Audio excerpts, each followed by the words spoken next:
I was expecting that the man coming from CBN would make magic to fix some situations in Anambra State. Recall that in 2023 election, in the build-up to that, he was as if he was trying to talk down on Peter Obi's administrations, and when some Nigerians actually were making some controversies about that. What can you measure him so far right now?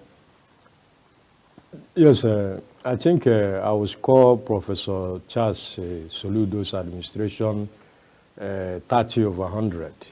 Why? That is below pass mark? Yes, below pass mark. Why did I say that? Soludo promised many things during the campaign prior before he was elected and sworn in as our governor. Some of the things he promised, he has not kept to them. Like I said earlier, the issue of local government administration. You know, that arm of level of government is the closest to the people. It is where the grassroots operates. If he had conducted local government election, a lot of people who are having that burden laid on the state government will reduce and face some of those of them at the local government level. The local government chairman. Throughout his administration, the local government is empty? Yes. The next year will make it 2 years that Soludo has been on the saddle, and he has not made any. He has not even appointed ANSEC. There is what we call ANSEC, Anambra State Independent Electoral Commission. He has not even appointed them. And the law says he will appoint them 1 year before election. So if he has not appointed them till today, that means the election is not even going to take place in the next 1 year. Because if he, peradventure, he appoints them today or next month, they will still take another 1 year for preparation. That means...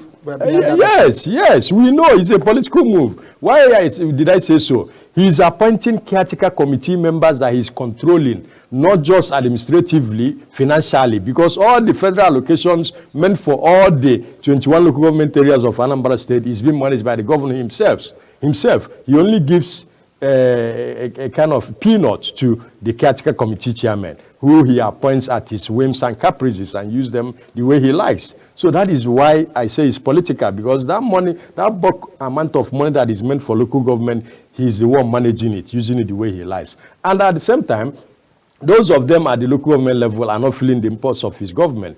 Anambra State is a state who, when Peter Obi was governor, Peter Obi was able to provide basic infrastructures like roads, health infrastructures, and education. Ngige, Governor too, Ngige was the man known that brought revolutionary in the area of road. In fact, all the roads Ngige faced as governor for 3 years, those roads are still motorable today, even though Peter Obi's own has washed away. But Ngige's road infrastructures are still perfect. People are still driving on them till today in Anambra State. So when Soludo came on board, we expected him to lay on that foundation where Anambra State is. There was a time when Peter Obi was governor that Anambra State was just the best road in terms of best state in terms of road infrastructure. It was under Peter Obi's tenure, but Soludo's tenure, everything has gone away. Anambra is a commercial city. Yes, Anambra is a commercial city. In fact, Anambra South, where Senator Ifeanyi comes from, is the headquarters of Anambra State in terms of commerce. If you go to that place, security-wise, about 4 out of the 7 local government areas in that area have been deserted. Why? Insecurity. Unknown government have taken over more than 4 of the local government areas in that. In fact, we can say that Soludo, our governor, intentionally ceded those 4 local government areas to armed robbers, to unknown government to operate, when he is the chief security officer of the state that should provide security for the people. Now, another thing going on is that the senator representing that area, Senator Ifeanyi, brought a very novel and noble security initiatives that, if adopted by the state governor, in fact, he had even called the governor to come and assess things for himself. The governor came to Newi, where those machines... Ifeanyi is still talking with a prof? I mean last year. This thing happened last year, prior before 2 of them fell apart. So as a senator representing Anambra South, if I ever called the governor, please, Your Excellency, come. I'm a senator, you're a governor, we have to work together. It is for the benefit of the masses. The governor came, visited the Ifeanyi Stadium in Nnewi. The governor, the senator showcased all the security arrangements or security equipment that he had that will ensure that everywhere in Anambra South is secure, not just Anambra South, the entire Anambra State. And Soludo came. The video is on the social media, it's on YouTube, everywhere. This governor came. He applauded such an initiative. and commended Senator Ifeanyi and said that he will implement it statewide. Up to today, the governor didn't implement it. Why? Because he thought that if he buys such idea from Ifeanyi, the credit will still go back to his opponent, because he's seeing Ifeanyi as his opponent in the coming election. So he doesn't want to buy his idea. Meanwhile, he forgot that such ideas, if implemented, will be for the interest of the masses. That is the kind of governor we have. So asking me if Soludo has done well in the last a year and 11 months, I think, like I said earlier, I score him 30 over 100. He has not done well. All the roads he is already constructing, there is no road he has completed so far. Out of the roads he is claiming he's rehabilitating or constructing in the whole of Anambra, none has been completed since almost 2 years. Now, the few that he's already working on, I left Anambra State 2 weeks ago. I applied on them throughout this Christmas and New Year period. Most of them that he's working on, the quality of the roads are very, very abysmal. Very, not something to write home about. Very poor. Then in terms of other infrastructure like health, he's not taking care of all the local health institutions we have in Anambra State. He's not even taking care of all the educational institutions. The Anambra Airport today is no longer entertaining flights from other places to land in Anambra Airport or even to take off in Anambra Airport. Meanwhile, this Anambra Airport was one of the basic projects that Soludo was elected upon. When immediate past governor Obiano was campaigning, the only project Obiano was hammering on, telling people, please, I want this man to succeed me, so that such things I set up like in Anambra International Airport will be replicated when he comes in. That's when he was campaigning for Soludo. Now, that same airport that everybody was hailing the immediate past governor Obiano for, Soludo couldn't maintain it. Up to today, when I was coming back to Abuja last 2 weeks, I was to use Anambra Airport. Unfortunately, because no flight could take off from Anambra Airport, there's what they call landing fee or landing whatever. That thing has not been paid for since the last 1 year. Because of that, no airline is now using Anambra. State government could not pay to fund. They couldn't. The state government couldn't pay that money. That is what is making Anambra State now to go into a depreciation. So that is the type of government we now have opportunity to speak on the next poll, which is coming next year. Yes, the people are contesting again. Yeah, why not? Why not? Soludo, we know, is power hungry, so he will contest next year, 2025, and at the appropriate time, the Anambra electors will use their votes to tell him how they feel about his governance. All right, let's move away from Anambra State, of course, to look at the issues and the state of the nations. Nigeria under President Tinubu's watch. You have been APC, you've not been, you are still an APC stakeholder.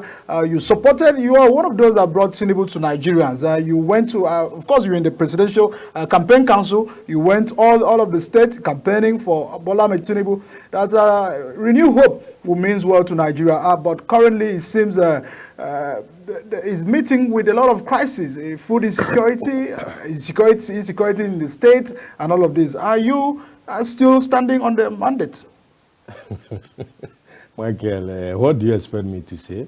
I am a realist. I am one person who tells truth to power, no matter whose us is God, or no matter the side I belong to. I'm an APC member, proudly APC member, a major stakeholder at that. Yes, we were one of those that toured the whole of Nigeria canvassing for votes, asking our people, the electors, the Nigerian masses, to vote Asiwaju Bola Ahmed Tinubu and Senator Kashim Shettima as president and vice president, respectively. That was last year. And true to themselves, Nigerian voters, they elected Asiwaju as their president. And to Judge Bola Ahmed Tinubu under 8 months, if I am asked to assess his administration, I would say let Nigerians give him more chance. 8 months is too small to judge such an administration. It is too young to conclude that the Asiwaju Bola Ahmed Tinubu administration has failed. I will not use that word. It is too early to conclude that. It's not about... Okay. Now, going on to assess his performance, so far, he has done his best, even though I would say that his best is not enough. Not enough in the sense that Nigerians are suffering. There is an Eastern multifaceted economic quagmire ravaging the country, hunger, poverty, unemployment, insecurity, kidnapping, armed robbery, and skyrocketing of food prices and the rest of them. But I'm happy the president has woken up to his slumber somehow. The other day, 2 days, I think yesterday, he asked that some food in the National Food Reserve should be released, the food items should be released and pumped into the market to douse or reduce the high cost of prices. Then again, we should also find a mechanism to monitor some of these prices, because you can't tell me that if you go to a particular supermarket, for instance, a supermarket in my area, Lube, where I live, for instance, you go there yesterday to buy pig milk, and they tell you that you bought that pig milk at the cost of 550 naira. The following day, being today, you go there again, they tell you that pig milk is 700 naira. Are you now telling me that the people who are supplying them that pig milk between yesterday and today increased the amount of their supplies, or the amount of the pig milk that made them increase it? So sometimes you find out that those people who are selling those goods in the market are equally some of the causes of the problems. And again, these people who are hoarding dollars, many people will go and collect dollars in the bank, hoard it in their house, naira in the bank, hoard it in their house without the money being circulating in the system. Some of these things are part of the things that are equally causing it. Take, for instance, the other day somebody told me that there is scarcity of fuel. I thought it was a joke. I drove my vehicle down to the filling station. I saw queue. And when you ask, you notice that these are some of the things that people are engineering.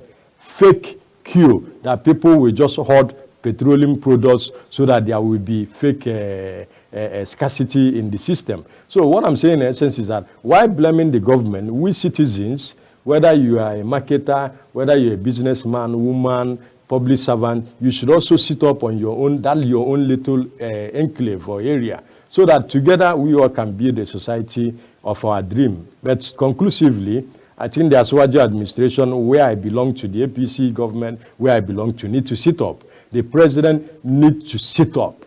Sit up, not just sitting up by every day coming out to make fine speeches, fine rhetorics and the rest of them, but taking it with action. Take, for instance, the issue of investigating the Minister of Humanitarian Affairs, Dr. Bete Edu, who is being accused of one corrupt practices or the other.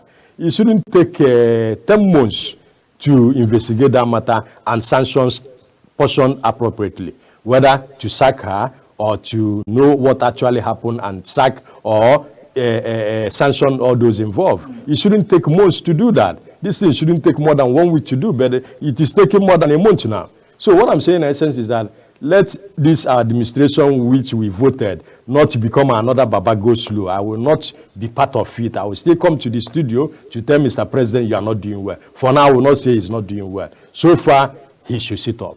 That is my take. Quite frankly, as I stated, because some of these factors has contributed to where we are as a result of the people we have selected to work with them. Look at the issues of security. The security chiefs promised Nigerians that they will hit the ground running from day one to fix the situation of the security, just as the president had promised. Do you feel that the president is hiring incompetent hands to drive his sector? Look at the ministers. Many people are criticizing that it seems we now have more politicians than the technocrats to fix the situation. No, Mike. I disagree with you that the president is hiring incompetent hands to work in his administration. But they're not doing their job. I'm coming. When somebody's CV, when you have a CV, because most of these people, we are not even people that the president, it's not possible that the president will know every of his appointee one-on-one. Some of them come through recommendation. I don't know if I'm coming. Then prior before your recommendation, you have a CV, not just CV in paper. I mean, you have antecedents. Maybe if this person has been a former governor, former this, former that in the private sector, former economic this, former that, former this in CBN. And at the end of the day, you look at what that person has done in his previous positions, and you say, yes, if put into this new position, he will do well. And you put that person. But the only place I will blame the president is that if you put somebody and you now notice that that person is not doing well, either you reshuffle, maybe that person is not good in the Ministry of Finance, you reshuffle and put him in the Ministry of Power, or sack him, him or her outrightly. That is what I think the president should be doing at this point in time.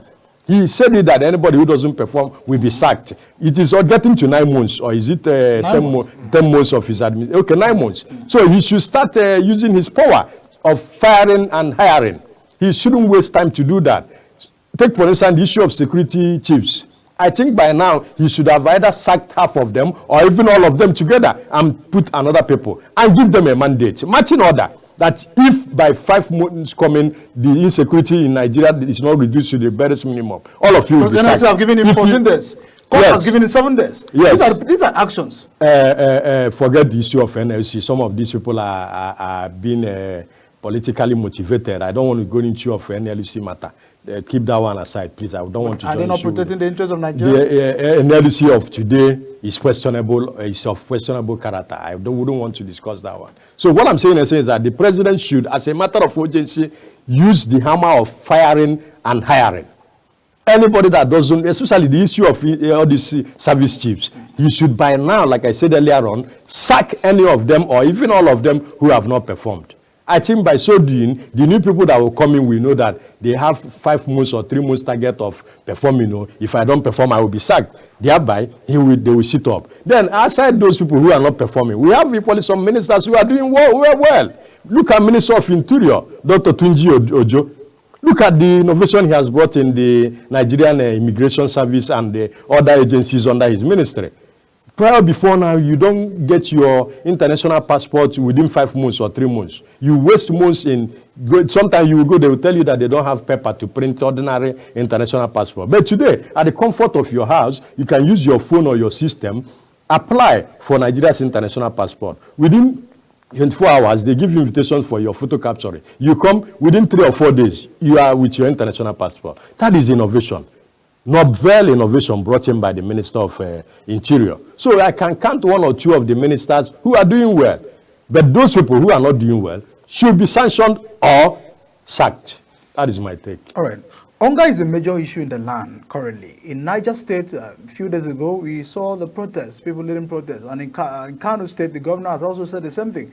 Even in Kaduna, the governor has acknowledged the fact that the hardship is worrisome and it's spreading. And our concern is that due to how NSAS started in 2020 movement, of course, which is ideal. When people have the right and of course the privilege to protest, but protesting for hunger is an issue because they said that an hungry man is an angry man. Don't you feel that it's time away from just the step that the president made yesterday, ordering the release of food from reserved, and of course questions like how sustainable would this be?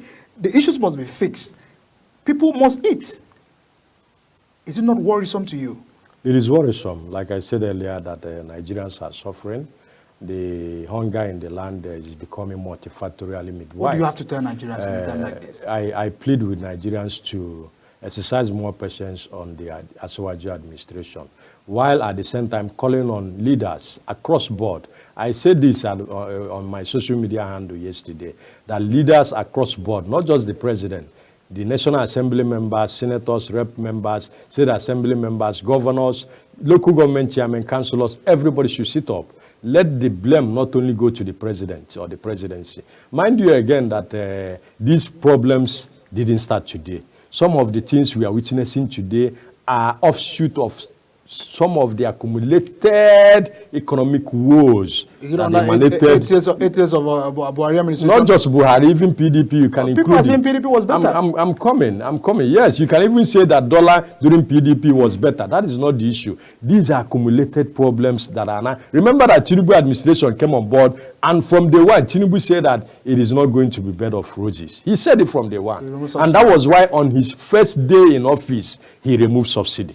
Even without a master plan of others thing is going to work out. He did it because he needed courage to do that. It wasn't part of, it wasn't part of his inaugural speech. He was the one that inputted that very statement. Why did he do that? Because he needed that courage as a president to act, not always waiting for my ministers, advisors to always write my speech and tell me what to do. No. This is the first time we are having a president that is in charge. During Buhari's regime, he wasn't in charge. Every time he will tell you he will take action, he will take action. We have had your complaints and nothing will be done. So this time around, we are seeing a president who, if the minister is being questioned for corruption, he will take suspension, before you know it, he will be sacked. The other day we saw DG of which agency that was relieved of the position. So these are things that I think he should be doing more often, so that Nigerians will know that he's taking action. That's number one. Then number two, not just taking action in terms of sacking or replacing those who are not performing well. You should equally take action in the area of economy. If the CBN governor, the way I'm seeing that CBN governor, maybe he doesn't know his onions. If the CBN governor doesn't know his onions, he should be sacked too. Let's bring people who will be square peg in square hole, no matter where the person comes from. Let us not ethnicize any appointment in this country. That is my take too. All right, a very frank conversations and contributions by Dr. Francis. Of course, it is APC stalwart in Anambra State that have actually lent his voice very frankly to the conversations tonight on Big Talk. And of course, it's a much and the size that we are kind of be taking tonight on the state of the nations and critical issues that we have actually analyzed. And of course, we'll be coming again on Monday to make another moves to see if things are getting better for Nigerians. We understand that you are actually going through a phase, and just as government and even pastors in the church will say, of course, encouraging you to stay alive, because we hope many things will come. And we do hope that the renewed hope agenda of Bola Tinubu will really be hopeful for Nigerians in the remaining years and months to come under President Bola Tinubu's administration. And many thanks to Dr. Francis for joining us tonight on the conversations on Big Talk on Global Televisions. I remain your host, Eddie Michael. Keep watching Global TV.